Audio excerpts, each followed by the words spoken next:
En 1980, donc, je me suis installé à Saint-Thomas-de-Bobigny en tant qu'électricité, plomberie, chauffage. Et j'avais aussi une branche élevage où on avait un territoire où il y avait beaucoup d'hors-sol. Donc j'assurais aussi les dépannages et tout l'intérieur des bâtiments. Et comme il y avait une évolution de plus en plus importante sur l'élevage, j'ai décidé de créer Boissino Élevage, de faire un magasin, un dépôt et de lancer l'activité hors sol. Au lancement de Boissino Élevage, les premiers services, c'était donc la proximité, le dépannage 7 jours sur 7, 24-24. Nous étions 4. Émilie, Patrick, qui gérait la partie magasin. Et moi, j'apportais plutôt ma technique sur le point de vue chantier. Et à ce moment-là, on avait des ouvriers qui étaient compétents dans ce domaine-là chez Boissino MB et qu'on a transféré chez Boissino Élevage pour pouvoir assurer chez les clients un service rapide et de qualité. On a rencontré quelques difficultés parce que l'investissement du magasin plus du dépôt, c'était quand même quelque chose d'ambitieux. Après, il a fallu le financer, le stock, et puis faire venir les clients. Donc c'était quand même un challenge assez important. Dans le magasin, nous étions précurseurs et innovants. Dans la région, on ne retrouvait pas de ce type de magasin pour apporter un service à nos éleveurs. Comme j'étais très entreprenant et rien ne me faisait peur, donc j'ai eu l'opportunité de racheter une concession fuel en 2006. Et en 2008, j'ai racheté une concession de salle de traite. J'étais toujours quelqu'un qui voulait aller de l'avant, faire toujours plus. Et aujourd'hui, je pense que c'est une bonne expérience. En 2012, donc transmission de l'entreprise à Émilie et Patrick. Donc aujourd'hui, nous en sommes très fiers de la réussite de Boissino Élevage et je pense que la route va être longue et bonne. Donc avec Patrick, mon mari, on a repris la structure en 2012. On va dire que c'était assez logique comme démarche puisqu'on était donc déjà salariés quand Boissino Élevage s'est créé en 2000. On a continué en fait un travail qui était déjà existant depuis quelques temps. Et après, au niveau de nos rôles, Patrick est plutôt sur la technique et l'organisation. Quant à moi, je suis plutôt sur toute la gestion finance. Donc en fait, on collabore forcément tous les jours ensemble, mais le fait que chacun ait son propre rôle, ça nous fait une collaboration plutôt positive. En 2015, l'idée nous est venue de proposer une gamme complète sur la partie motoculture. Donc en recrutant une personne en fait qui connaissait le métier, on va dire sur le bout des doigts, et puis en créant tout de suite un showroom de 150 mètres carrés dédié en fait à cette partie motoculture. On était quand même un peu plus axé en fait élevage professionnel depuis le départ, et comme ça nous permettait en fait une alternative par rapport aux particuliers. Donc en effet, la croissance a été très forte à un moment donné. Donc on a dû recruter des talents qualifiés pour faire face à la demande. Et puis en parallèle, on en a profité pour faire monter en compétence en fait des salariés dans l'entreprise qui n'avaient pas encore toutes les cartes de certaines activités. Donc voilà, on a fait des formations.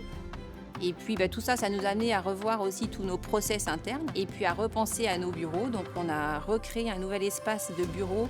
On est passé de 125 mètres carrés à 330 mètres carrés. L'idée de mettre en place un site internet, c'est d'avoir une longueur d'avance sur nos concurrents, puisqu'on aime bien ça. Et puis suite à plusieurs demandes au niveau national, l'idée a été en 2019 que ce site devienne site marchand pour répondre nationalement à toutes les demandes spécifiques dans notre domaine qui est l'élevage.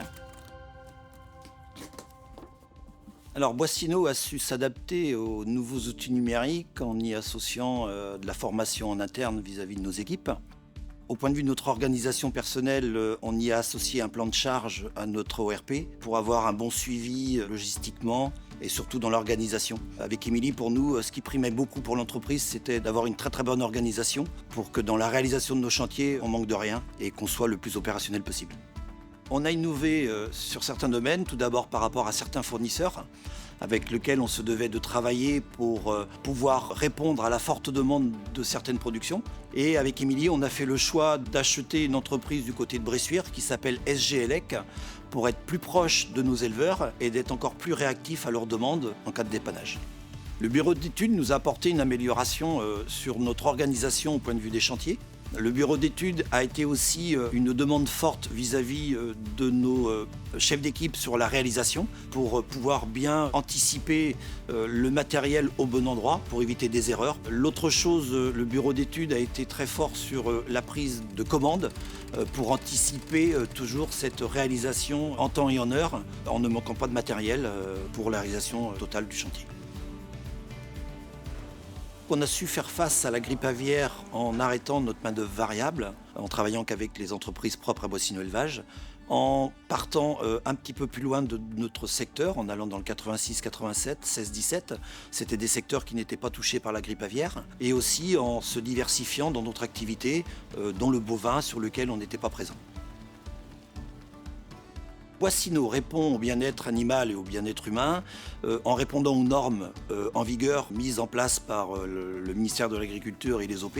Donc c'est de la lumière naturelle qu'on apporte dans les bâtiments avicoles. On fait aussi tout un système d'automatisation, tout ce qui est relevage de chaînes, de pipettes pour éviter de forcer. Et on associe aujourd'hui aussi pour la pénibilité au travail tout ce qui est exosquelette.